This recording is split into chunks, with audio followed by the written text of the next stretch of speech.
Bom dia a todos. Meu nome é Rodrigo, secretário de Planejamento de Antônio Carlos. Gostaria de agradecer a presença de todas as pessoas que se dispuseram a vir nessa manhã aqui. Hoje a gente vai ter mais uma palestra, um treinamento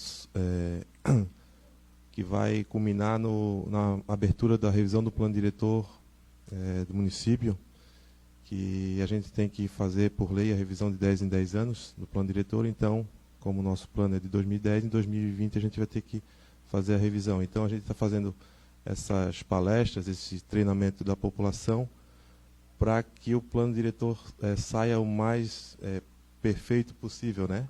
Mais aplicável à nossa realidade e à cidade. A gente já teve várias palestras no mesmo formato dessa, só que com outros assuntos, e hoje o tema é a acessibilidade, né? Hoje temos 3 palestrantes muito bem conceituadas, e a Silvia, que é coordenadora na Câmara Temática de Acessibilidade do CAU. Temos a Thaline, que trabalha no Ministério Público, né, também, e a Gisele, também representante do Ministério Público. Inclusive, a Thaline e a Gisele que elaboraram um curso à distância sobre acessibilidade, que está disponível a todos pelo site do MP. Então, eu vou passar para elas fazerem a apresentação nessa manhã. Muito obrigado.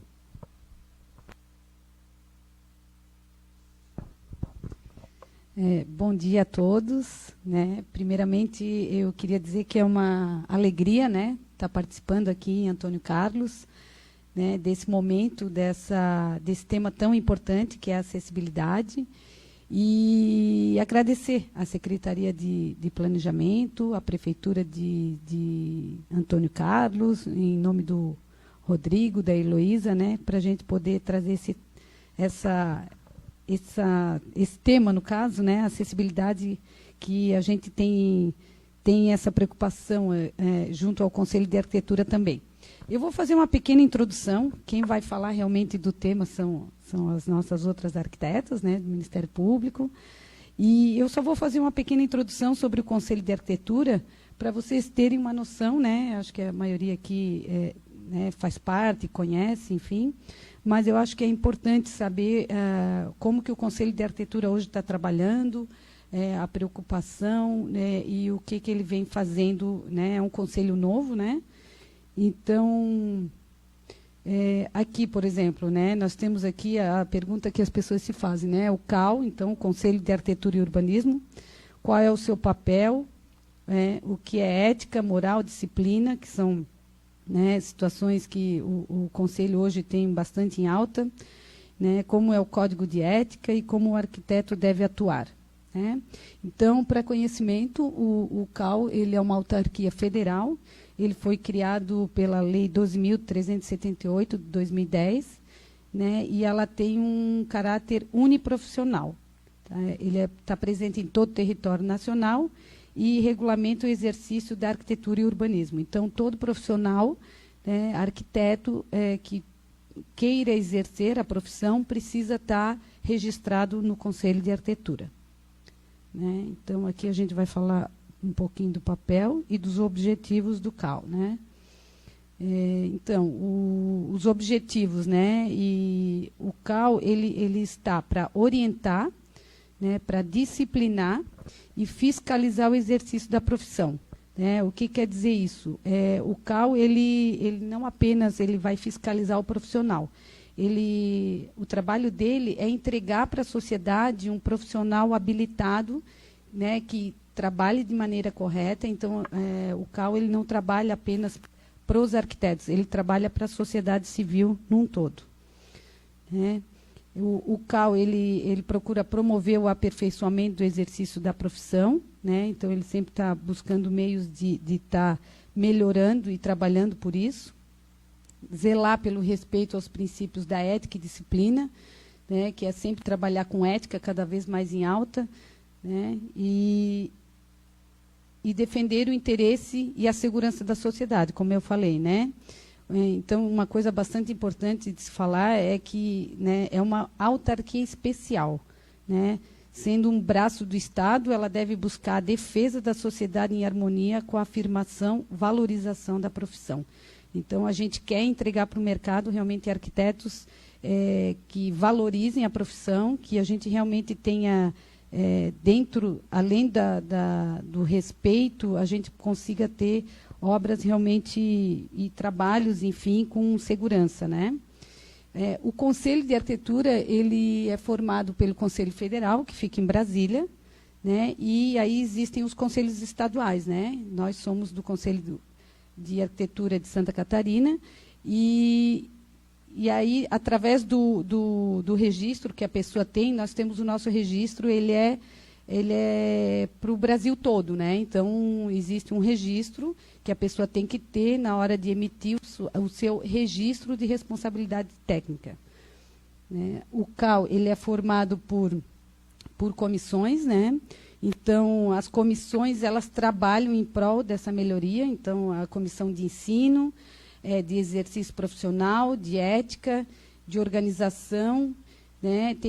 Tem outras comissões especiais, que é a de assistência técnica em habitação de interesse social, que já teve aqui uma outra profissional, uma outra colega conselheira, que fez a apresentação da CATES. E nós temos a Comissão Especial de Políticas Urbanas e Ambiental, eu sou coordenadora adjunta, e temos a Comissão Temporária de Patrimônio, que está buscando construir a sede própria do CAL. Além disso, eu sou coordenadora da Câmara Temática de Acessibilidade, né? Então, aqui é só os telefones para vocês terem contato, né? E sobre o CAL, seria mais ou menos isso. O que eu posso falar também, que no caso seria o mais importante para vocês, é que a gente está desenvolvendo, o Conselho de Arquitetura, a Câmara Temática de Acessibilidade é um projeto novo, né? A gente está criando várias câmaras, e essas câmaras temáticas, porque nas comissões a gente trabalha só com os conselheiros. E essas câmeras, elas estão sendo abertas a todos os profissionais ou pessoas da sociedade que têm interesse. Então, a gente realmente está trabalhando de uma forma de trazer as pessoas para trabalharem junto. Então, hoje nós temos vários projetos em andamento sobre acessibilidade, né? Nós temos um plano, né? E dentro desse plano a gente trabalha também os 17 Objetivos de Desenvolvimento Sustentável. Não sei se vocês têm tido acesso, mas é algo que está bastante em alta, né? Que é realmente para trazer para a sociedade as questões de resolver os problemas junto aos profissionais, né? Dentro desses projetos que a gente vem trabalhando, a gente criou um agora na Câmara Temática que, dentro, no caso de Florianópolis, a gente vai estar fazendo uma caminhada.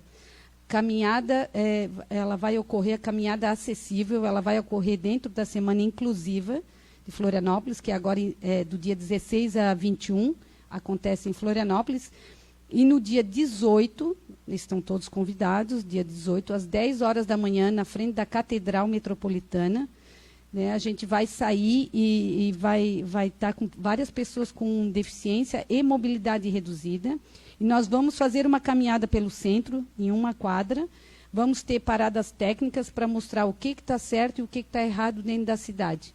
Porque, assim, hoje nós saímos caminhando, né, pessoas normais, sem nenhum tipo de problema, e a gente não percebe os problemas que existem na rua. Nós, arquitetos e urbanistas, trabalhamos com a cidade, né? Então, a gente realmente precisa ter esse olhar diferenciado e trazer esse olhar para as pessoas, para que todos comecem realmente a perceber como é importante que a sua calçada esteja de maneira correta, né? Quer dizer, não é esperar só que o seu vizinho arrume a calçada, que tem um buraco, que tem uma rampa, mas que todos consigam ver a sua própria calçada e, a partir dela, né, começar a criar caminhos acessíveis. A gente hoje fala muito na questão da deficiência, mas o mais importante é saber que todos nós precisamos de acessibilidade, né? Mobilidade reduzida, enfim, em algum momento alguém vai quebrar um pé ou vai ficar idoso, né? Então, a gente realmente precisa facilitar isso, né? Então, por que não fazer a coisa certa, né? Então, essa caminhada a gente vai estar documentando, né? Talvez seja um projeto para se fazer em todas as cidades, para que as pessoas realmente percebam, né, o que tem de difícil, o que está acontecendo de errado, né? A questão da norma de calçada, às vezes algumas pessoas entendem de uma maneira, outras de outra. Então, aproveitar esse momento aí do plano diretor, né, e realmente colocar regras que façam, né, com que as pessoas realmente tenham esse olhar diferenciado e quem sabe, colocar Antônio Carlos como a cidade mais acessível, né? Acho que seria uma boa oportunidade, uma boa ideia.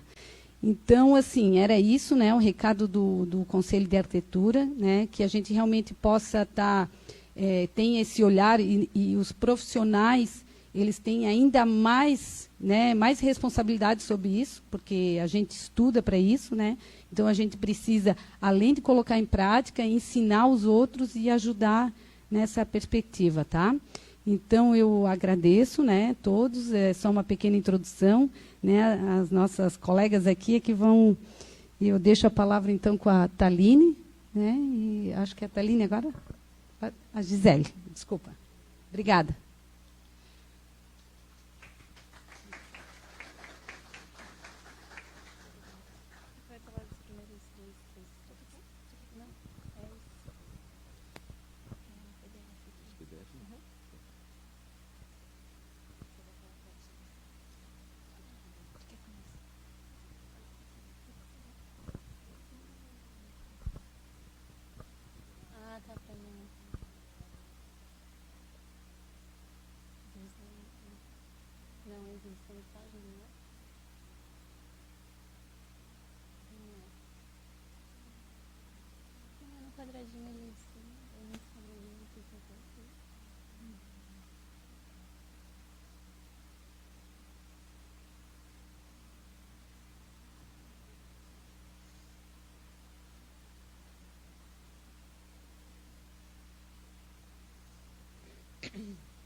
Não, eu vou aproveitar e só vou complementar, né, sobre esse projeto aí da caminhada da acessibilidade. A gente vai estar fazendo essa caminhada, vai ter paradas técnicas, né, vai estar mostrando os exemplos, e enquanto isso a gente vai estar fotografando, né, filmando, e a gente vai criar um documentário e vai levar isso para o legislativo, né, para realmente a gente pedir que a gente possa... A gente sabe que a questão da calçada, ela tem que ser uma parceria, né, entre os munícipes e o município. A gente sabe que a prefeitura ela não consegue resolver tudo, né? Tudo é questão de verba, passa por muita situação. Então, precisa existir uma parceria. Então, seria interessante realmente se pensar, fazer talvez algum projeto de lei, essa é a nossa ideia, de fazer um incentivo para que as pessoas, que o município desse algum desconto no IPTU, de alguma forma, para quem realmente mantivesse a sua calçada, ou se tivesse algum problema, que fosse feito. Então, a gente sugere isso, né? Parece que esse tipo de projeto ele tem que partir do prefeito, porque como traria ônus para a prefeitura, né? Então, o próprio vereador não poderia fazer isso. Mas pode-se levar isso como um projeto e abraçado por todos os vereadores, enfim, pela população em geral. Acho que agora aqui está tudo certo. Então, dia 18, 10 horas, quem tiver a oportunidade de estar ali em Florianópolis, será muito bem-vindo. Obrigada. Bom, já fui apresentada, né? Sou a Thaline, arquiteta, trabalhamos nós duas no Ministério Público como analistas em arquitetura. fomos as elaboradoras do curso EAD que está disponível no site do MP, né, como já foi falado. E a gente veio tentar falar um pouco, né, a ideia dessa palestra é conscientizar um pouco sobre o tema, né, acessibilidade. E pode passar o próximo. Então, assim, quando a gente fala de acessibilidade, a gente que é profissional, a gente tem um papel mais importante do que o público geral, né? Aqui na plateia, acho que tem profissionais e não profissionais, mas pelo que a Heloísa comentou, tem mais pessoal da área, né? Então, talvez, quando as pessoas vejam essa foto, quem é profissional talvez tenha mais uma ideia do grande equívoco, né, que tem contida nela. Mas, assim, só para falar por cima,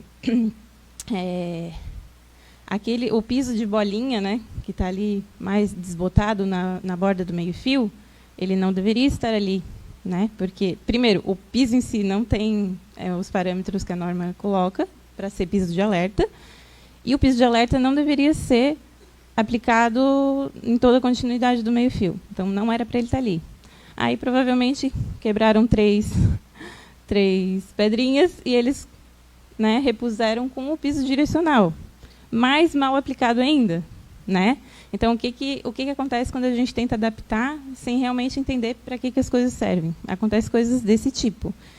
E a gente vê, principalmente falando de pisos táteis atualmente, pelo menos em Florianópolis, e acredito que seja a realidade, pelo menos, de Santa Catarina, com certeza, é que os pisos táteis, que eles são mais feitos para pessoas com deficiência visual, eles não ajudam essas pessoas, né?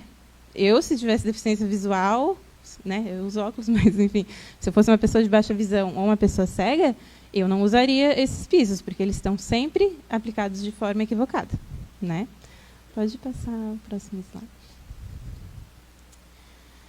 Então, assim, só dando um apanhado geral do que a gente vai falar na palestra. A ideia da palestra não é ser um curso, né, de aperfeiçoamento, o curso está lá com a sua função, mas para a gente realmente tentar conscientizar. Então, mas para conscientizar, é importante falar alguns aspectos técnicos para entender por que tem esses parâmetros, né? Por que a norma, especificamente a 9050, que é a mais abrangente, por que ela tem os parâmetros que ela tem? Tem um porquê. Então, existe muito uma noção geral de que a norma é muito chata, que a acessibilidade é uma coisa para pessoas só com deficiência, só tem uma pessoa com deficiência no meu município, ou, enfim, essas coisas que a gente, que é o público geral pensa, mas, na verdade, a acessibilidade ela é para todas as pessoas. Algumas têm deficiência, mas temos todas as características diversas, né? Então, a ideia da palestra, a gente vai falar um pouco de aspectos técnicos mais para essa conscientização, né? E também focar na coisa assim de que, sei lá, a gente visualiza muito assim as pessoas focando naquilo que não dá de fazer, né? Às vezes não tem espaço para fazer o banheiro acessível, né? E todo o resto, né? Por exemplo, um exemplo que eu gosto de dar sobre a sinalização de vidro, porque assim, quem nunca deu uma cabeçada no vidro, né? E a norma de acessibilidade coloca lá que tem que sinalizar o vidro. Por que tem que sinalizar o vidro? Porque qualquer pessoa, com deficiência ou não, pode dar uma cabeçada no vidro, então ela tem que ser sinalizada. Então, a acessibilidade ela é pensada para todas as pessoas, incluindo a diversidade humana, e não para pessoas com deficiência. As pessoas com deficiência fazem parte, né, da diversidade humana e têm que ser consideradas, mas a acessibilidade não é só para isso, né? Pode passar. Então, falando da diversidade humana, uma coisa que é interessante falar é assim, o que nos une? Somos pessoas? Todos nós somos pessoas. E isso, quando for falar da terminologia, vai dar de ver bem. Nós todos somos pessoas, né? E temos diferenças, né? Que é o que, digamos, nos separa, nos diferencia. São as nossas características, que cada um, de estatura, de percepção, de mobilidade. Essas características nos diferenciam. Mas o que nos une é que todos nós somos pessoas, né? E, falando especificamente da deficiência, das pessoas com deficiência, tem muito mais pessoas com deficiência do que a gente pensa que tem. E com mobilidade reduzida, então, enorme, né? Oi? Bom, então, só falando sobre isso, assim, por exemplo, a gestante é uma pessoa com mobilidade reduzida, o idoso é uma pessoa com mobilidade reduzida. A mobilidade reduzida ela é uma característica normalmente mais temporária, né? Então, se a gente conseguisse fazer um levantamento de pessoas com mobilidade reduzida, seria um número enorme, né? Eu, atualmente, sou uma pessoa com mobilidade reduzida, não aqui nesse momento, mas eu tenho um bebê, então eu estou sempre carregando meu bebê. Eu tenho a mobilidade bem reduzida quando eu estou com meu bebê, né? Na gravidez, então há 3 anos já eu estou assim, quando eu estava grávida, mobilidade reduzida, né? Tem o idoso, tem várias condições que causam a mobilidade reduzida. Pessoas com deficiência, tem vários tipos de deficiência. Tem algumas deficiências que não implicam tanto uma condição do espaço mais restrita. Por exemplo, a cadeira de roda, ela, pela dimensão dela, ela acaba dificultando, não é dificultando, né, digamos assim. Às vezes a gente precisa de mais espaço para conseguir adaptar as coisas para pessoas em cadeira de rodas, né? Mas existem inúmeros tipos de deficiência que a gente nem pensa, nem sabe que tem, né? Porque ela pode ser física, sensorial, motora, enfim, diversas. Então, só um dado, não vou ficar falando muita coisa, mas assim, no censo de 2010, diz que mais de 45 milhões de brasileiros têm algum tipo de deficiência visual, auditiva, motora, mental ou intelectual. Isso representa quase 24% da população. É muita gente, né? Então, se a gente for considerar a pessoa com deficiência, não é 1 ou 2. E muito daquilo... mas eu não vejo nenhuma pessoa com cadeira de roda. Claro, às vezes as pessoas com cadeira de rodas nem saem de casa, porque é melhor ficar em casa se tu não vai conseguir se locomover, né? Tem isso também. E também essa vinculação que a gente tem da deficiência ser a cadeira de roda. Deficiência, cadeira de roda. E todas as outras, né? Existem inúmeras. Pode passar. É interessante falar das diferenças antropométricas, porque assim, o homem vitruviano, né, como ou pelo menos os profissionais da área sabem, ele apresentava o ser humano com as plenas capacidades, com aquelas proporções do homem padrão. E muito dos nossos espaços, as edificações, as áreas urbanas, consideravam essas proporções ideais de um homem de 1,80 m de altura, com suas plenas capacidades e tal. Né? Mas a acessibilidade ela veio para... vamos adequar isso, porque a maioria das pessoas não é um homem com plenas capacidades com 1,80 m, né? Não é a maioria das pessoas, né? E ainda se fosse, né? A gente tem que tentar contemplar a diversidade humana. Pode. Então, quando eu estava falando ali sobre o que nos une, somos todos pessoas. Então, é muito importante, principalmente para quem é profissional da área, e mesmo para quem não é, né? A gente usar a terminologia correta. Quando a gente começa a usar essa terminologia correta, a gente ajuda a disseminar essa conscientização, né, sobre acessibilidade. Então, percebam que a terminologia correta, ela sempre começa com pessoa, porque todos somos pessoas, né? Por exemplo, digamos que eu tivesse uma deficiência. Eu não sou só uma deficiente, né? Então, por que a pessoa é deficiente? É uma pessoa com deficiência, certo? Então, pessoa com deficiência, pessoa com mobilidade reduzida, pessoa em cadeira de rodas, pessoa obesa, pessoa idosa, pessoa com deficiência visual, pessoa cega, pessoa com deficiência auditiva, pessoa com baixa estatura. Sempre pessoa. Sempre pessoa. Isso é bem importante de fixar. Porque, tudo bem, é claro que, eventualmente, eu mesma falo, deficiente, né? Acontece, é coloquial, a gente fala, mas, assim, é muito importante o uso da terminologia correta por isso. Não quer dizer assim, a gente falou cadeirante, né? Ninguém vai ser criminoso porque falou cadeirante, né? Não tem problema, todo mundo eventualmente fala, mas é coloquial. Então, quando a gente fala, assim, agora eu já consegui incorporar e falo sempre a pessoa em cadeira de rodas. Eu falo a pessoa, sempre a pessoa, só fixar que é pessoa. Fala a pessoa, depois qual é a característica que estamos querendo enfatizar naquele momento, né? Porque uma pessoa em cadeira de rodas, ela tem a cadeira de rodas, mas ela continua sendo uma pessoa. Ela pode ser alta ou baixa, ela pode ter uma mobilidade maior ou menor, porque tem pessoas que usam cadeira de rodas, mas que caminham, né? Então, não dá para generalizar, né? Mas a pessoa em cadeira de roda é uma condição específica que demanda espaços específicos, né? Então, só falando dos conceitos assim mais importantes para esse tema, pessoa com deficiência é aquela que tem impedimento de longo prazo, né? Que é diferente da mobilidade reduzida. Então, ela tem impedimento de longo prazo, pode ser de natureza física, mental, intelectual ou sensorial, o qual, em interação com uma ou mais barreiras, pode obstruir sua participação plena e efetiva. Isso é bem fácil de visualizar da cadeira de rodas na frente da escada, né? Aquela cena clássica, né?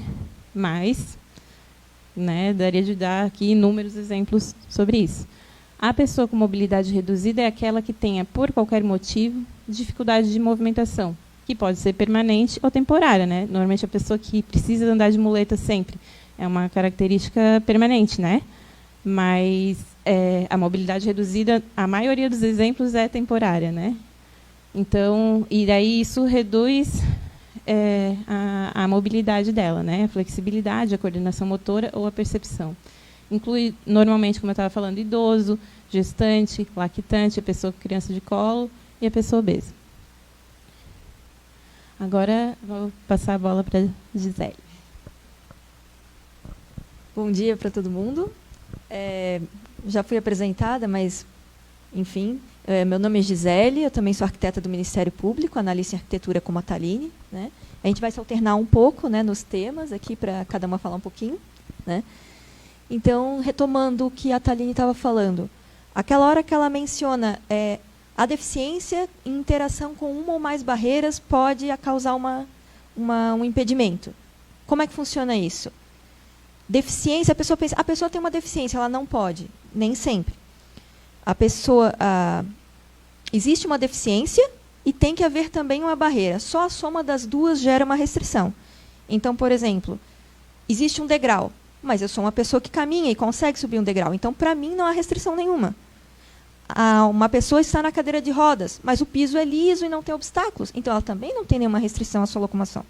Então, quando você soma a barreira com a deficiência ou com o impedimento da pessoa, aí que você vai gerar uma restrição de fato, né? E essas restrições não são só do ambiente, elas podem ser, como a gente colocou, culturais, socioeconômicas e de outros tipos também. Tem um exemplo ali, né? Pessoa na cadeira de rodas, ela só tem um problema para se locomover porque o piso não é adequado, né? Pode passar, por favor. Um desses tipos de barreiras que não são físicas são as atitudinais. Poucos dias atrás, teve uma notícia de um caso lá numa praia, acho que foi São Paulo, Rio de Janeiro, São Paulo não, que as pessoas... havia um movimento para levar as pessoas com deficiência para a praia, para curtir o mar, para aproveitar a praia, né, e reunir essas pessoas lá. E aí era um bairro de alta renda, acredito eu, e algumas pessoas se opuseram a esse evento porque não queriam aquelas pessoas ali, naquele local. Então, essa é mais uma barreira de atitude, de preconceito, de uma visão errada da pessoa com deficiência, do que necessariamente uma barreira física. Às vezes, a pessoa com deficiência pode ir para um lugar, mas ela não vai porque fica constrangida, ou porque, né, não vai ser bem-vinda naquele local. Então, você tem questão de segregação e preconceito, como a gente falou, né? E é uma coisa que a gente tem que mudar. Porque se a gente continuar vendo a pessoa com deficiência como ai, tadinha, ou ai, que feio, a gente não vai incluir essas pessoas na nossa sociedade, né? Pode passar, por favor. Tem um exemplo bem claro de que pessoa com deficiência não é coitadinha, né? Ela pode fazer de tudo, desde que o ambiente e a atitude das pessoas possa dar condições para que ela exerça seu potencial, né? A acessibilidade, que a gente fala mais, esse termo, porque é o que está, né, nas normas. O que ele é? Possibilidade e condição de alcance, percepção e entendimento. Então, não é só locomoção, né? Com segurança e autonomia. Esse é bem importante, gente, porque não é só eu conseguir de forma segura e eu conseguir de forma autônoma. A pessoa com cadeira de rodas, exemplo mais clássico, né? Não precisar ser carregada para subir o andar. Né? A pessoa com deficiência visual não precisar alguém que esteja ali de boa vontade para dar o braço para a pessoa conseguir chegar no lugar que ela quer. Ela tem que conseguir se virar sozinha, né? E com segurança. Né? Então, ali tem o resto do conceito, né? Que é bem amplo, mas, enfim, acho que o ponto mais importante para focar é essa questão da segurança e autonomia, e que não é só locomoção. Né?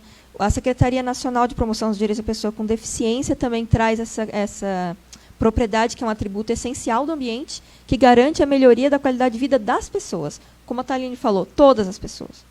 Né? Aí o desenho universal, a gente ouve esse termo também, mas não comenta muito. E é uma coisa que a gente traz porque é muito importante destacar que não é uma coisa opcional ou preferencial ou bonita, ou que talvez. Ela é exigida pela lei federal e ela é exigida pelas normas técnicas. Então, a gente tem que garantir desenho universal.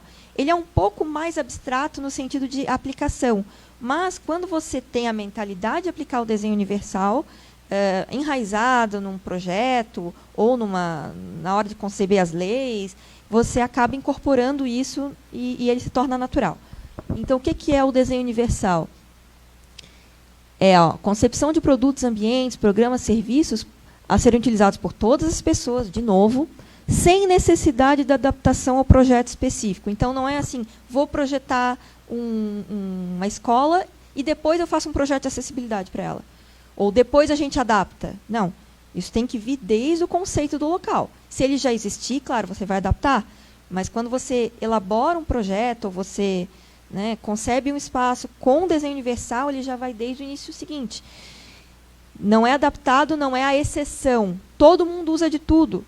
Então, é aquele exemplo clássico. Tem 4 lavatórios num banheiro, num sanitário, e um mais baixinho para a pessoa que é baixa estatura ou está na cadeira de rodas. Mas o dia que estraga aquele lavatório, a pessoa não lava a mão. Né? Se todos os lavatórios fossem um pouco mais baixos, todo mundo usaria todos. Né? Às vezes a pessoa é mais alta, mas eu vou me incomodar. Mas são 10 segundos que a pessoa vai lavar a mão. Né? Assim, na residência dela, ela pode fazer o que é mais confortável, mas no espaço coletivo, público, né? Você pode fazer os espaços de um jeito onde todo mundo usufrua de maneira não segregada, né? Não excluir, não fazer a pessoa com deficiência entrar pela portinha do lado, quando todo mundo está entrando pela porta da frente. Né? Aí tem vários princípios que daí podem ser lidos com mais calma na BNT, né? Para aplicação. Aqui tem 2 exemplos. Essa lixeira ali da esquerda, isso foi em Florianópolis, tá? Por acaso eles fixaram ela numa altura mais baixa que o normal. Mas eu percebi o seguinte, quando a gente, até comentei, foi que eu tirei a foto, por isso que eu falei. Ela está mais baixa da altura. Então, uma criança, uma pessoa de baixa estatura, uma pessoa na cadeira de rodas vai usar essa lixeira com muito mais facilidade do que se ela tivesse mais elevada. Então, por que a lixeira não pode ser mais baixa? A pessoa alta vai pegar e usar, normalmente. Né? E esse é um exemplo estrangeiro, né? Não é aqui. Nos Estados Unidos, se não me engano. Mas o que ele mostra? É um box comum, não é um box acessível, específico, exclusivo para uma pessoa com deficiência. Mas ele tem as barras, ele tem bastante espaço. Por quê? Porque o dia que entrar uma pessoa obesa para usar esse sanitário, ela não vai ter que se espremer. Né? Uma pessoa que está com gesso e solta a muleta, ela tem uma barra para se segurar. Então, está prevendo tudo isso. Né? Uma pessoa idosa também, como a Thaline falou, né, pode ter esse apoio. Então, os espaços, tudo para todo mundo, né, dentro do que tecnicamente for viável. A tecnologia assistiva, que também ajuda a técnica, que são aqueles recursos... a gente geralmente lembra, né, dos recursos de televisão, vou botar o closed caption, audiodescrição. Né? Eles estão... nem sempre eles são da edificação, né? Mas eles têm que estar associados à edificação. A edificação tem que prever a sua utilização. Né?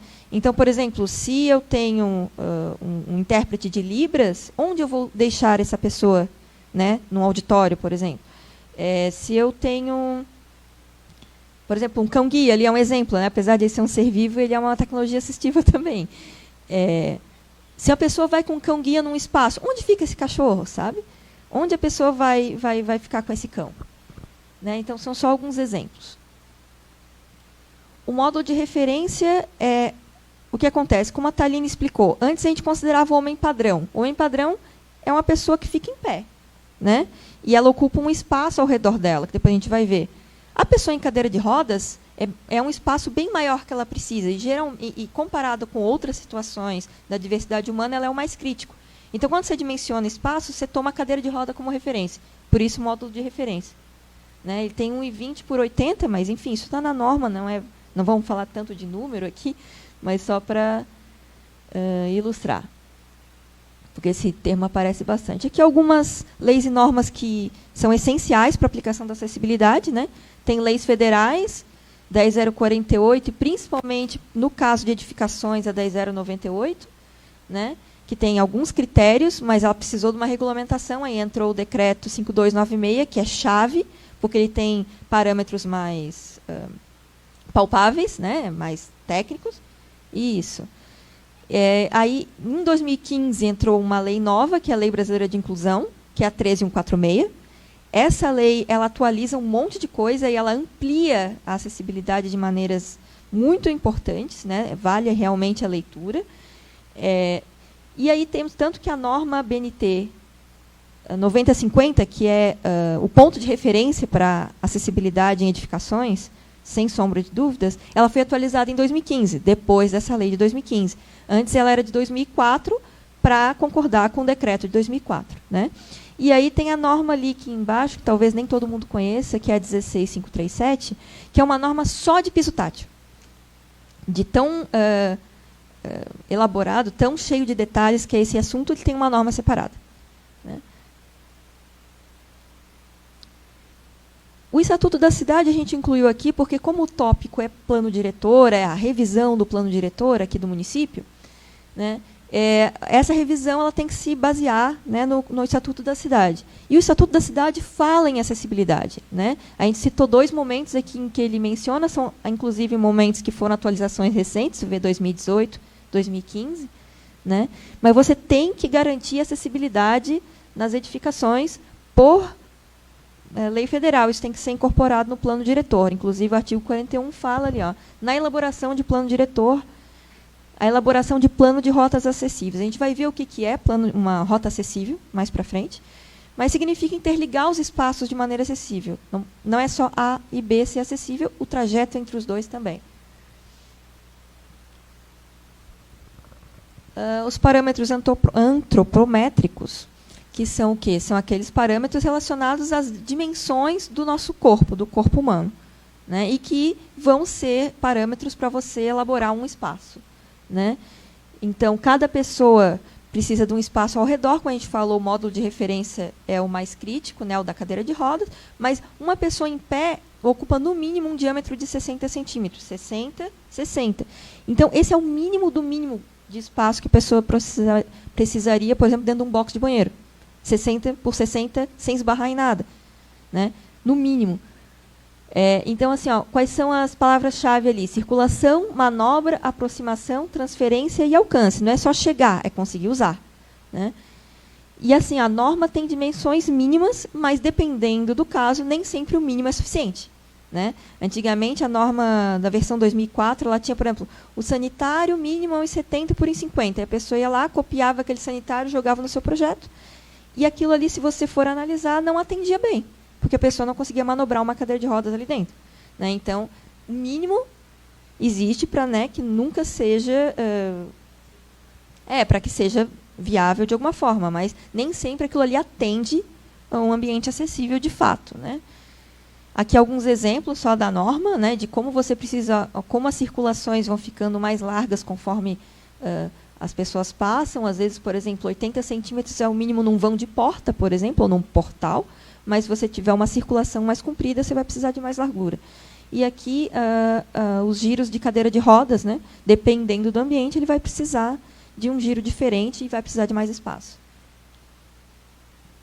E aqui é uma coisa que as pessoas às vezes esquecem, que é o alcance manual. Um exemplo, tem o frontal também, a gente botou o lateral de exemplo. Né? Não adianta a gente pensar só em chegar, que a gente tem que alcançar as coisas também. Né? E os parâmetros visuais e auditivos que nem sempre entram na pauta. A gente pensa em se locomover, em alcançar, né, a parte motora, mas a gente não lembra da parte auditiva e visual dos espaços, as pessoas que não enxergam ou enxergam pouco, ou as pessoas que não escutam, escutam pouco, eles são menos lembrados. Né? Aqui são alguns exemplos, cone visual, um termo até que técnico, né? Mas assim, é aquela coisa, por exemplo, estou numa sala de aula ou no auditório, se eu tiver que ficar assim nessa posição, ou no cinema, ou no teatro, o filme, ou a espetáculo, ou a apresentação inteira, eu vou cansar, e às vezes eu não estou considerando a pessoa que não consegue virar o pescoço, por alguma restrição física. Então, né, não vamos entrar em detalhe com isso, mas só um exemplo. Né? E os auditivos também, nessa mesma linha. Outra coisa que todo mundo esquece é informação e sinalização. Até para as pessoas que não têm nenhum tipo de restrição, por exemplo, visual, né? Deficiência, por exemplo, é negligenciado. Né? As pessoas não se orientam bem nos espaços porque não tem uma sinalização adequada, que possa ser lida por todo mundo. Né? Por exemplo, você chega na porta de um sanitário e tem lá uma palavra em inglês para o masculino e uma palavra em inglês para o feminino. Se eu não sei inglês, eu não sei em que sanitário eu entro. Né? Ou é uma criança, ou uma pessoa que só consegue entender se for uma figura. Né? Ou, por exemplo, esse é o símbolo internacional de acesso. Ele tem um formato padrão justamente para ele ser reconhecido por qualquer pessoa. Porque se você tentar elaborar, deixar mais bonitinho, fazer do seu jeito, nem todo mundo vai compreender o que ele significa. Né? E sempre nos dois sentidos assim, de 5 sentidos mesmo. Então, nunca vai ser só visual, porque tem gente que não vai enxergar. Então, é visual e sonoro, ou visual e tátil, sempre 2, pelo menos 2. Aqui alguns pontos que a gente destacou, né? Na norma tem vários critérios, vai ser onde colocar, que tamanho usar, qual é a fonte que usa, tudo na norma. Né? Legível, de fácil compreensão, não modificar nem estilizar, que nem eu comentei. Né? A sinalização de emergência para todo mundo, todos os sentidos, e algumas aplicações essenciais, que daí estão lá listadas na norma, que a gente só listou para ilustrar. Vou passar para a Thaline de novo, ela falar do meio urbano, que é super importante, que sempre gera muita dúvida, né? O meio urbano é bem importante de colocar, porque ele tem bem a ver com aquela coisa que eu estava falando de ser para todo mundo, né? Porque as calçadas da nossa realidade, né, elas não são boas para ninguém, né? Para ninguém. Elas não têm largura adequada para ninguém caminhar. Elas não têm regularidade no piso, elas não têm faixa livre, elas não têm condições básicas mínimas de nada. Aí, quando a gente fala que tem que, né, transformar as calçadas, deixar as calçadas serem acessíveis, né, as pessoas, mas que chatice, que acessibilidade, não sei o quê. Nossa, né, o que é bom para um é bom para todos, né? No meio urbano isso é muito intenso, né? Essa foto, ela é um exemplo legal, assim, porque ela é uma calçada, é na Vidal Ramos, ali em Florianópolis, né? E ela é um bom exemplo porque ela ilustra uma calçada um pouquinho mais larga do que as nossas geralmente são. E ela tem 3 faixas de uso, né? Na esquerda, ali na borda do meio-fio, ela tem a faixa de serviço, né, que tem mobiliário, vegetação e tal. Na direita, ela tem uma faixa de acesso ali, né, aos lotes. E ela tem uma faixa livre, que não está assim, desenhada, mas dá de visualizar uma faixa livre. Mas essa foto, tu percebe o quê? Que o piso é o bloco, né? Bloco intertravado, o paver. E o paver, ele não sei por que motivo, razão ou circunstância, ele foi difundido como uma pavimentação acessível, né? Usada muito. Vários municípios, vou fazer a avenida principal, vai ser toda acessível, vão lá e colocam paver em tudo, né? E daí botam um piso tátil e tal, mas assim, o paver, na maioria quase que absoluta das aplicações, ele é trepidante, porque o bloquinho ele tem um chanfrinho, né, na extremidade superior, eles têm um chanfrinho e aí as juntas ali causa trepidação. Então, né? A gente vai andar com o carrinho de bebê, com a cadeira de roda, né? Faz isso, né? E a norma não diz, não use paver, mas ela diz que o piso da faixa livre tem que ser não trepidante, além de várias outras coisas. E o paver, além de ser de difícil manutenção, né, tem que ter uma manutenção muito frequente, a colocação é sempre complicado. Ele, apesar, claro, o paver tem lá suas boas qualidades também, mas para acessibilidade ele não é o indicado, né? Pode. Quando a gente pensa no meio urbano, né, acessibilidade no meio urbano, os principais elementos são as calçadas, as faixas de travessia, os rebaixamentos, mobiliário urbano e as vagas de estacionamento, né, em via pública. E a realidade das nossas cidades, elas são, né, eu não preciso nem comentar, né, sobre isso. É interessante também falar sobre o conceito de calçada e passeio, que é parecido, mas as pessoas acabam confundindo, porque a calçada é todo o nível pavimentado acima da via, né? Tem a via pista, da pista de rolamento, e aí tem a calçada, que é o nível pavimentado dos pedestres. Só que o que acontece? A calçada, ela inclui, por exemplo, a faixa de serviço, que não é para circulação de pedestre, né? A faixa de serviço é para mobiliário, para vegetação. Poste, enfim, essas coisas. E então a faixa livre dentro da calçada é o passeio, né? Então, conforme a norma, passeio é a parte da calçada livre de interferências destinada à circulação de pedestres, né? E na nossa realidade a maioria das calçadas não tem largura para comportar as 3 faixas que a norma prevê, né? Que depois a gente vai mostrar, mas assim, pelo menos 2 tem que ter, né? A faixa livre e a faixa de serviço. Pode passar. Então, a mesma foto, a gente colocou de novo, agora delimitando ali, ó, o que é a faixa de serviço, a faixa livre ou passeio e a faixa de acesso. Esse exemplo tem as 3 faixas, né? Que a norma coloca ali, mas a gente sabe que a maioria esmagadora das nossas calçadas não tem largura para tudo isso, né? E ali a figurinha da norma que mostra a mesma coisa. Enquanto isso, em Florianópolis, a Gisele tenta se locomover. Né? A Gisele, graças a Deus, não tem nenhum tipo de restrição, assim, nenhuma deficiência, mas ela, né, para não invadir a via pública e se colocar em risco, ela teve que se esmagar ali, né? A largura da calçada sem o poste já seria muito restrita. Com o poste, então, fora a irregularidade do piso, fora todo o resto, né? Enfim. E há uma coisa interessante da faixa livre que a gente às vezes não presta atenção, é que ela tem que ser desimpedida também na altura, tem que ter no mínimo 2,10. A Gisele não é assim, né? Nenhuma Gisele Bündchen, né? Com 2 metros de altura, mas ela já bateu a cabecinha na árvore ali. Né? Então, alguns requisitos normativos importantes das calçadas, não vou ficar falando muito, né, porque a gente olha o texto, é muita coisa, né, mas assim, algumas coisas são importantes de falar. Uma delas, que é bem importante, é sobre a inclinação transversal, né, porque assim, a gente está andando aqui, né, tem essa inclinação que tem que acompanhar a inclinação da via, né, mas e a inclinação de lado, quando você faz uma vivência... As 2 vezes que eu fiz curso, eu fiz a vivência com a cadeira de roda. Gente, a gente parece que vai capotar ali, porque a calçada é assim, né? Então, a inclinação máxima da faixa livre tem que ser 3%. É máxima, né? Preferencialmente inferior a isso, né?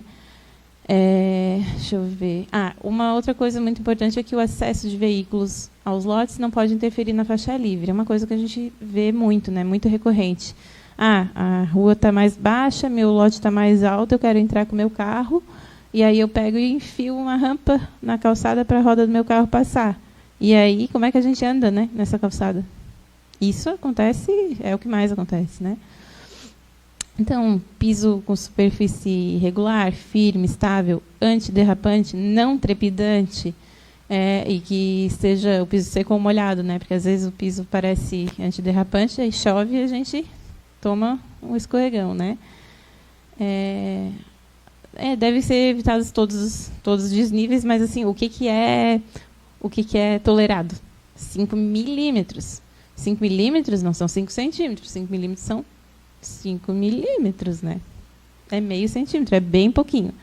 Porque mais do que isso, para uma cadeira de roda já, né, se constitui um obstáculo, né? Enfim, essas coisas mais importantes. E aqui, a Gisele pode falar sobre essa foto e daí dá seguimento, que ela que tirou essa foto. A gente usou bastante coisa de acervo nossa, por isso que a gente fica... Né? Essa foto é interessante, né, lá em Florianópolis também. As pessoas executaram a calçada com um piso e a ciclovia com um piso que é mais confortável de caminhar do que o piso da calçada. Conclusão, as pessoas caminham na ciclovia. As pessoas acham muito mais agradável caminhar na ciclovia. Se elas tivessem feito a calçada, tá, também num piso liso, sem trepidação, as pessoas estariam usando a calçada. Né? Alguém até teve que grafitar ali uma indicação para ver se o pessoal se liga, porque não é seguro, né? As pessoas acabam atropeladas por bicicleta. Né? Os pisos táteis, os benditos, né? Às vezes as pessoas não sabem bem o que fazer com isso. Né? A gente já deu alguns exemplos no começo. Né? Então, a gente tem 2 tipos de pisos, que é o de alerta, que é aquele bolinhas, aspas, e o direcional, que são essas partes mais risquinhos, digamos assim, né? De um jeito coloquial. Né? Importante se mencionar que é visual e tátil. Né? Porque quem tem baixa visão vai ver, nem que seja um vulto, mas aquela cor ajuda, e essa cor tem que contrastar com o que tem em volta. Né? Então, ali tem alguns exemplos de usos, né? Mas isso está tudo listado na norma. Né? Alguns usos são obrigatórios e outros são orientações de quando eles são necessários. Então, nem sempre vai dizer onde certinho, mas você vai saber, ok, nessa situação eu preciso aplicar. Né? Isso aqui são algumas dicas, porque tem coisas que acontecem no dia a dia que acabam, né, que a gente percebe que não são adequadas.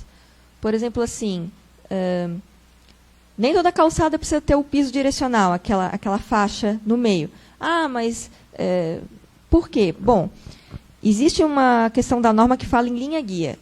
O piso direcional é um tipo de linha-guia. Um muro bem lisinho também é uma linha-guia, porque a pessoa, né, com deficiência visual pode bater a bengala e seguir o muro. Né? Se esse muro não for muito interrompido, um bairro residencial, que tem bastante muro e é retinho, dá para usar aquilo. Se a calçada for muito estreita, claro, se for larga, melhor ainda. Mas se for muito estreita, você acaba mais atrapalhando que ajudando. Claro que se for um centro comercial, com um monte de loja, gente entrando e saindo, mesinha na rua, cavalete encostado e gente olhando vitrine, essas pessoas vão esbarrar tanto que não compensa. Mas, às vezes, tem essa opção. Né? O que a Thaline falou no começo, o piso, né, no meio-fio, junto ao meio-fio, coloca piso alerta em tudo, não é bom, porque a pessoa, né, ela caminha assim, o piso, e ele te alerta nessa posição. Se a pessoa vê o piso nessa posição, acompanhando ela, vai achar que ela tem que virar e atravessar. Aquilo é uma faixa de pedestre. E não é. Né? Então, pode botar até a pessoa em risco ou ser excesso de informação, a pessoa não entender nada. Né? Tem gente que coloca o piso de alerta antes e depois da entrada da garagem. Porque para avisar a pessoa. O que avisa a pessoa com deficiência que tem um carro saindo é o alerta sonoro. Aquele visual e sonoro, 2 sentidos. Né? Com a luzinha e a sirene. Porque se você alerta com piso tátil, quando não tiver carro nenhum e não tiver risco nenhum, a pessoa ainda vai ficar achando que tem. Né? Não é adequado. Né? Os obstáculos suspensos. Eu tenho que desviar de um poste e vou botar piso alerta. Se você tem, por exemplo, uma bengala, né, a pessoa está andando com a bengala, ela bate num poste, não tem nada que venha na altura da cabeça para bater nela. Então, ela vai desviar do poste, ela não precisa do piso. Mas, num telefone público, ela vai bater embaixo, mas ela vai reto na parte de cima, que ela não consegue detectar com a bengala. Então, é suspenso de 60 a 2,10. Porque, se for a mais de 2,10, a pessoa passa por baixo. Né? Então, e o contraste, que foi o que eu falei. Se o piso tiver muita textura em volta desse piso tátil, o piso tátil não vai ser percebido. Confunde. A gente, quando fez a vivência também, tentou diferenciar um piso de pedra rústica de um piso tátil, a gente não sabia o que era o quê. Então, não sabia em que direção ir. Né? Então, aqui ó, os exemplos do que foi falado agora. O piso de alerta no meio-fio, uma calçada que é estupidamente estreita, muito estreita, e tem um piso direcional ali para, sabe-se para quê, não sei, né? Um piso tátil aplicado com um local que o piso em volta tem textura não vai ser usado adequadamente. E aquela última foto, eu não sei explicar realmente. Tem um piso direcional ali para decoração e vai acabar confundindo, enquanto a rampa mesmo que a pessoa tem que subir ali está em péssimas condições. Então, a pessoa fica arbitrariamente não sabe o que está fazendo, né? Outro ponto do meio urbano aqui também, rebaixamento e travessia, as faixas de pedestre, né, e como atravessar a rua. Geralmente você rebaixa a calçada, faz aquela rampinha, né? Nem sempre essa é a melhor solução. Às vezes, por exemplo, uma calçada é muito estreita e para você ter a inclinação correta, você vai acabar comendo a parte da faixa livre, que é a parte onde você deveria estar transitando. Então, o que acontece? É mais negócio adequado mesmo você abaixar a calçada inteira. Faz uma rampinha, 5%, desce ela para o nível da rua e a pessoa tem espaço para manobrar uma cadeira ou não tropeçar e sobe a calçada de novo. Né? É um exemplo. Ou você pode, por exemplo, estreitar essa travessia para não ser tão longa e o tempo do semáforo ser mais curto. Ou você pode elevar a faixa e deixá-la no nível da calçada. Né? Tem várias alternativas. Né? Então, isso foi, o resto ali é o que eu já comentei. Pode passar. Aqui a comparação. Esse é um exemplo estrangeiro de novo, né? Porque, assim, a gente fica, mas é outro país, eles têm outra cultura, mas é uma coisa que a gente... Né, eles têm, às vezes, o mesmo espaço que a gente, o mesmo recurso, às vezes, do que a gente... até em espaços privados, né? Enfim, que aqui é um estacionamento privado. E a nossa realidade, assim, que não seria tão mais caro fazer algo adequado, mas acaba ficando assim de qualquer jeito. Agora, para dentro das edificações, né? Aqui alguns conceitos que a gente vai abordar. Vamos falar rapidinho. A diferença do uso público e coletivo, que é uma coisa que às vezes as pessoas confundem. O decreto federal ele traz essa diferença. O uso público quando é a administração pública, que administra aquele edifício. E o uso coletivo é quando são usos diversos, né, que não são residência, né, mas que são geridos por entidades privadas. Né? E a lei de 2015 federal também fala que, mesmo a edificação já existente, tem que garantir acessibilidade em todas as dependências e serviços. Então, o fato da edificação ser antiga não é uma desculpa, né, para não precisar de nada de acessibilidade. Né? A rota acessível, comentada no começo, que é o quê? É o trajeto ser acessível, desobstruído e sinalizado. Então, acontece muito de você colocar um sanitário acessível num local e a pessoa não consegue chegar nele. Né? Ou, como no exemplo da foto, é uma sala de aula. A pessoa consegue entrar, andar no corredor e, na hora de entrar na sala, não consegue entrar na sala. Então, não é só o ponto A e o ponto B tem que ser acessíveis, o trajeto até eles também. Né? Aqui é uma simulação, né? Esse ambiente não existe, mas a gente gostaria que existisse. Né? De uma saída num andar qualquer, de um edifício qualquer, com um piso tátil de alerta na frente ali do elevador, um piso direcional levando até uma sinalização, que é tanto visual quanto tátil, naquela plataforminha ali, o piso de alerta no chão também, para posicionar a pessoa. E aí, dali para diante, ela sabendo para onde ela tem que ir, ela ela se coordena ali pela referência do rodapé, né? Que, inclusive, contrasta com a parede para ela poder enxergar, né, caso ela tenha alguma visão. Essa é uma inclusão nova da versão 2015 da norma, que é quando existe um desnível, né, uma descida brusca do lado da rota acessível, ou de uma calçada, ou dentro do lote. Né? A gente botou aqui em edificações, mas acontece em calçada também. Né? E, às vezes, você está transitando e tem aquele barranco que você... Né, cuida, mas mesmo assim pode acontecer um acidente, né? Um carrinho de bebê pode virar, Deus me livre, mas então existem recursos que a norma traz para essa proteção. Não vou dar detalhes aqui agora porque não é o objetivo, né? As circulações horizontais, os corredores, as portas, tudo isso para vocês saberem que a norma contempla, né? Então os corredores têm largura mínima, né, de 90, isso vai aumentar, porque é muito difícil tu ter um corredor comprido com 90, então é maior a depender do comprimento. né? E aí que está, existe uma flexibilidade para caso de reforma, mas assim, não vamos abusar, não é, digamos, no sentido de, não é, é reforma, vou fazer como ele deixa e pronto, né? Isso, a norma ela usa esse termo quando esgotadas as possibilidades técnicas de fazer. Então, assim, quando o responsável pela obra ou pelo projetista comprova tecnicamente que não dá para fazer do jeito comum, do jeito adequado, padrão, digamos, da norma, aí, com uma justificativa técnica bem elaborada, dizendo, já tentei, já cogitei tudo isso aqui, e, infelizmente, mesmo assim, não dá. Aí existe uma tolerância. Né? Mas, senão, as pessoas fazem... é reforma, tem arrego, né? Não tem, né? Aqui alguns exemplos de sinalização de porta e de larguras, e o espaço em volta da porta também, para você abrir, né? Se ela ficar encostadinha num canto, você não vai conseguir alcançar a maçaneta. Né? A sinalização ali na porta, mas também tem do lado em braille, você está vendo? E em relevo. Tem gente que perdeu a visão recentemente, não sabe braille, mas consegue saber o que tem dentro desse ambiente. Né? Aí algumas... para circulações verticais, né? Escada, rampa, elevador, escada rolante e assim por diante. Né? Então, assim, existe o degrau isolado, que até 1 degrau, 2 degraus, é diferente de uma escada, mas também tem exigências. Né? Então, tem dimensionamento, a sinalização, tudo na norma. Né? Aí, a inclinação da rampa, né? É 8,33. Esse é o máximo. Para a reforma, existe a possibilidade de fazer mais inclinada, ser esgotada, aquele papo, toda a possibilidade de fazer com 8,33.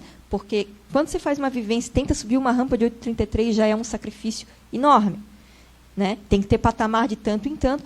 Imagina com uma rampa de 10 ou 12, que tu vai poder... E assim, a norma limita também o tanto que tu consegue subir com uma inclinação. Então, se você fizer a rampa com 12, você vai poder subir 7 centímetros, no máximo, porque é só um impulsinho.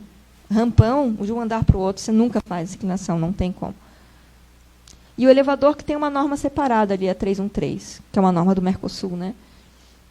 Aqui tem um exemplo, uma escada pela norma, sinalizada, corrimão, sinalização no piso, e um exemplo real, que até fez sinalização no piso, até fez corrimão, mas aí você não enxerga nada. Não tem contraste nenhum. Então, a pessoa que tem baixa visão ou não enxerga não vai conseguir detectar isso ali. Fora... Não sei se dá de ver, aqui está bem difícil de visualizar, mas tem aqui essa sinalização que deveria ser na extremidade do degrau. Tem aqui, não sei se vocês conseguem ver, mas o contraste é tão baixo que eu daqui não vejo. Fora que tem ofuscamento também, né? Ele brilha e aí tu não enxerga nada de vez. Agora já é a vez da Thaline, eu acho. Ela gostaria de falar sobre sanitários. Então, os sanitários, quando a gente pensa na acessibilidade, a gente já pensa, né? O sanitário para a pessoa com cadeira de rodas, né? Realmente é uma das coisas mais, assim, que demandam mais espaço e mais recursos, né? Financeiros, enfim. Uma exigência que talvez a mais importante de todas, que veio lá do decreto de 2004, né, decreto federal de 2004, é que os sanitários acessíveis devem ter entrada independente dos sanitários coletivos. A gente vê normalmente um sanitário coletivo com um box reservado para a pessoa com deficiência. É legal de ter? É muito legal, porque... Né? Quanto mais tiver, melhor. Né? A norma diz o mínimo. Mas, edificações de uso público coletivo sempre tem que ter o sanitário acessível com entrada independente. Por quê? A gente fala, segurança e autonomia, a pessoa vai sozinha. Mas, assim, muita gente que anda de cadeira de rodas precisa, né, do auxílio. Então não vamos fazer as rampas inclinadona mesmo. E a pessoa que carrega a outra, né, na cadeira de roda, ela também que tem que ter a inclinação da rampa suave para conseguir fazer isso. Quando a pessoa em cadeira de roda consegue se locomover sozinha, é uma situação. Mas existe também a situação em que ela precisa de auxílio. Tem pessoas que não se não movimentam nada do corpo. Como é que elas vão se transferir para a bacia sanitária, elas precisam de ajuda. E essas pessoas também devem poder ir no shopping, né, por exemplo. E daí ela chega lá, eu sou homem e, né, não movimento meu corpo, estou na minha cadeira de roda com a minha esposa e quero ir no banheiro. Nós vamos no sanitário masculino ou no feminino? Nós não vamos no sanitário. A gente tem que ter um com entrada independente para nós dois conseguirmos entrar juntos, né? Então, parece assim, que exigência. É uma exigência muito importante, né?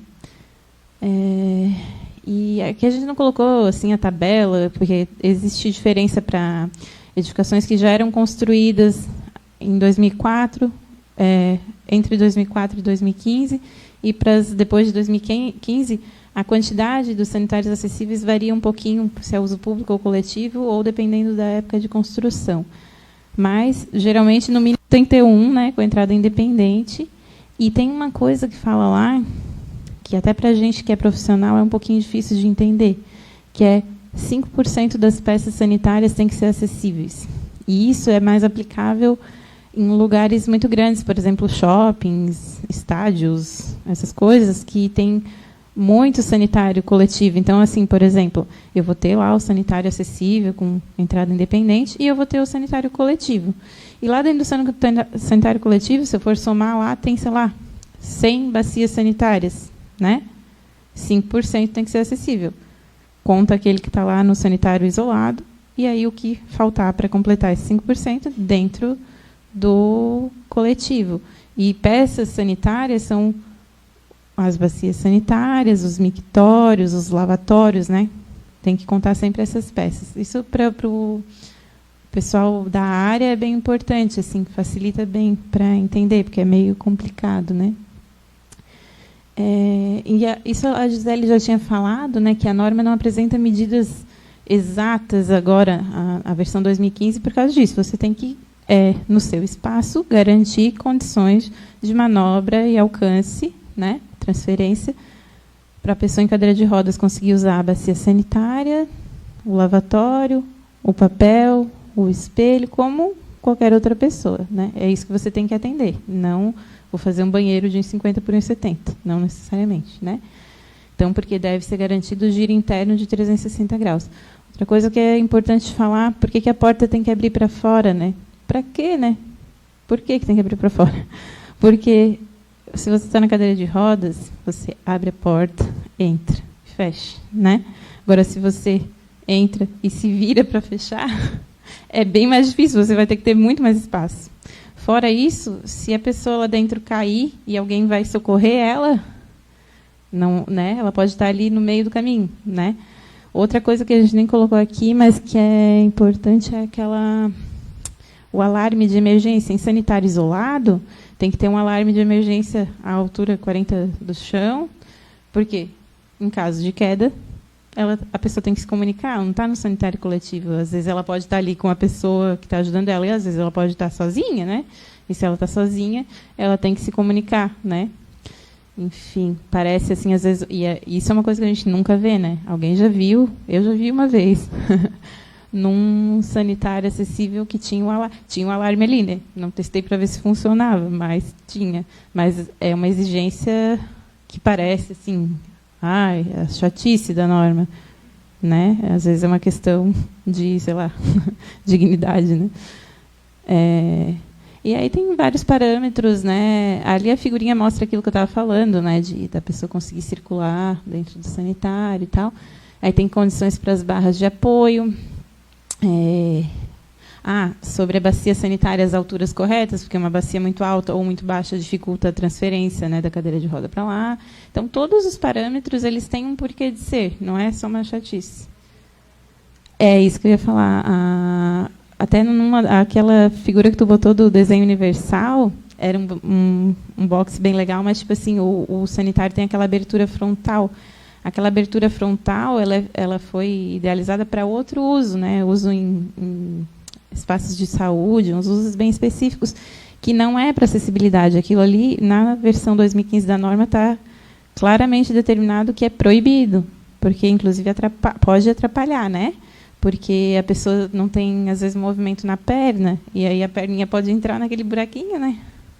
Não, aquilo ali. E é muito vendido como acessível. O que a gente mais vê, um banheiro que foi adaptado, coloca a bacia sanitária com aquele buraco, que não é para botar. Né? Aí o lavatório também, o ideal é que seja de alavanca, ou sensor, ou similar, né? E que garantia a aproximação. Sobre mobiliário, também a norma fala bastante coisa, né? O ideal é sempre seguir o desenho universal, na verdade, para tudo, mas para mobiliário, especificamente, é bem nítido isso. Porque, por exemplo, uma mesa para, né, a mesa para uma pessoa que caminha, se ela estiver numa altura legal ali, ó, a pessoa com cadeira de roda usa também. Isso é desenho universal, né? No Shopping Iguatemi a gente vê, né? Tem várias mesas que estão lá reservadas, elas são iguais às outras. Só que daí o que tem? A altura está igual, tem a aproximação, tudo, só que ela tem o espaço do módulo de referência para a pessoa conseguir ficar ali sem interferir na circulação. Por isso que aquelas mesas... Eu estou falando do Shopping Iguatemi de Florianópolis, mas é porque quem é de Antônio Carlos normalmente vai lá também, né? É só um exemplo.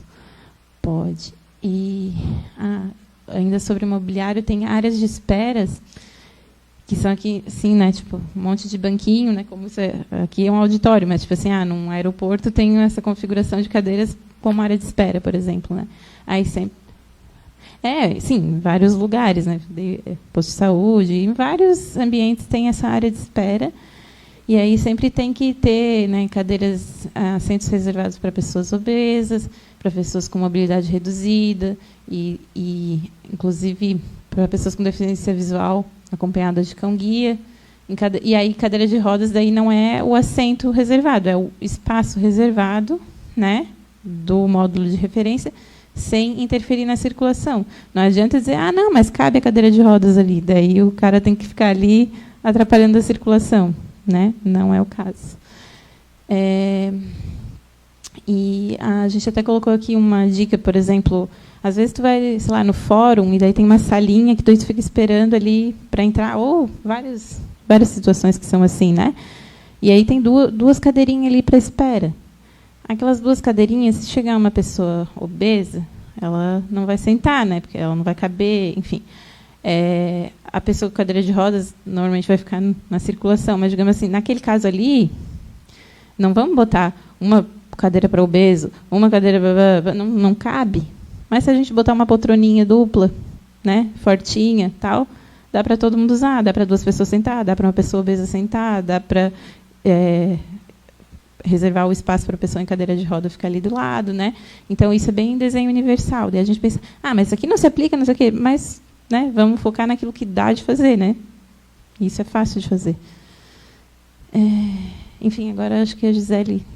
Essa é a parte final, gente, já. Pode deixar. Até uma coisa interessante... Não, mas tudo bem. Só deixa bem... não vou ler isso tudo, mas, enfim. Os equipamentos urbanos é só para esclarecer o que eles são, né? Na verdade, a gente pensa em equipamento, mas, na verdade, são aquelas edificações ou serviços, né, de utilidade pública. Então, um posto de saúde é um equipamento urbano, uma escola é um equipamento urbano, uma biblioteca é um equipamento urbano, um teatro e assim por diante, né? Então, a lista da norma é grande, cada seção tem especificidades para eles. Claro que, dentro dessa edificação, onde for a porta, a seção de norma, onde for a parte de sanitário, seção de sanitário e assim por diante, né? E pode ter, por exemplo, um serviço, uma agência bancária, pode ser um prédio só para o banco, ou essa agência bancária pode estar dentro de outro lugar e continua se aplicando da mesma forma, né, o que for pertinente a esse tipo de serviço. Vou passar. Então, isso são alguns pontos que seria interessante de destacar. Por exemplo, bem tombado, patrimônio histórico, né? É um equilíbrio delicado, porque tu tem que adaptar, né, trazer o máximo de pessoas, as pessoas... Todo mundo tem o direito de usufruir do seu patrimônio cultural e histórico, né? Por outro lado, você não pode descaracterizar esse mesmo patrimônio, né? Então, é um equilíbrio que realmente é mais delicado, né? Mas não é para ser ignorado. E, às vezes, por exemplo, esse casarão aqui, se a gente colocar um elevador aqui, vai 50% do prédio abaixo, porque não dá, né? E foi realmente comprovado, esgotadas todas as possibilidades daquele papo. mas pelo menos traz o que tem no andar de cima. Vamos fotografar, vamos fazer um vídeo, vamos fazer uma maquete, alguma coisa que uma pessoa que não enxerga possa tocar. Vamos trazer isso para o térreo, né, e dar a oportunidade para todo mundo de conhecer aquele local, mesmo que não consiga subir aquela escadinha que tem. Né. Cinema, auditório e similar, o mais importante é os assentos de plateia, né, que também, assim como nas esperas, tem assentos reservados. Tem várias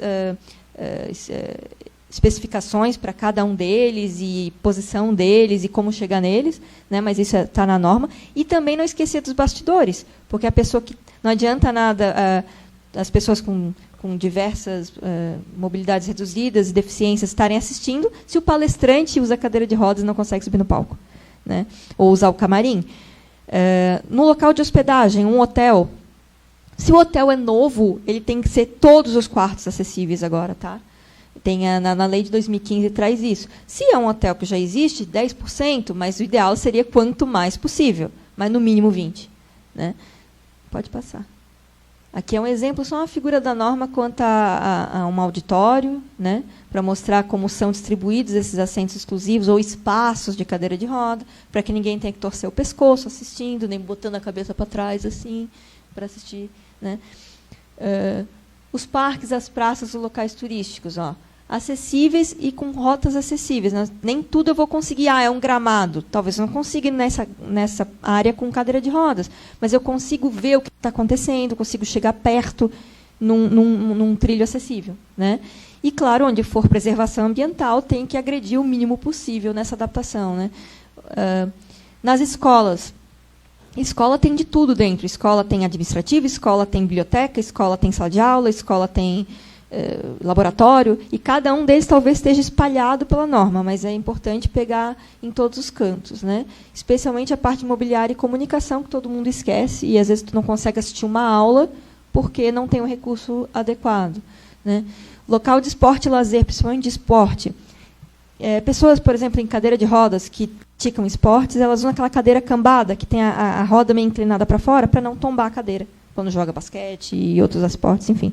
Só que aquela cadeira de rodas, ela exige um vão maior de porta, por exemplo. Ele não passaria numa porta de 80, tem que ser uma porta de 1 metro. Então, isso, e no lugar onde a pessoa for usar esse tipo de cadeira, né, os vãos têm que ser maiores, é uma coisa a se pensar. E os estabelecimentos de saúde, que tem que ter os espaços não só para os pacientes e para a equipe assistencial, mas também para os acompanhantes. Né? Isso é uma coisa que a norma exige. E, assim, para estabelecimentos de saúde, tem as normas, né, Anvisa e tudo isso. Às vezes, essa norma sanitária, às vezes, até mais restritiva que a 90/50. Né? Então, não só tem que obedecer a parte de acessibilidade, quanto as normas, e, às vezes, no que for mais restritivo ou mais exigente, seguir o mais exigente. Né? E acabou, gente. Falamos bastante, né? Eu sei que é uma palestra longa, e acreditem, isso é só a ponta do iceberg quanto à acessibilidade e desenho universal. A gente tentou mostrar de tudo um pouquinho para vocês. Né? E a norma é sua aliada, tá? Ela não é uma inimiga. A gente sei que a gente tem dificuldades, às vezes, na aplicação do que está escrito ali, mas, assim, ela é um guia. Ela ajuda você a saber o que você tem que fazer. Então, tentem trabalhar com a norma de uma maneira em que ela ajude vocês. Tá? Ou não só na elaboração de edificações, projeto, para quem é arquiteto, engenheiro civil, etc., como também em outras áreas, na aplicação de questões assistenciais, legislação e tudo isso. Tá? Eu acho que fechou, Thaline. Então, é isso aí, gente. Muito obrigada. Espero que tenham gostado e que tenha acrescentado alguma coisa para vocês. Obrigada.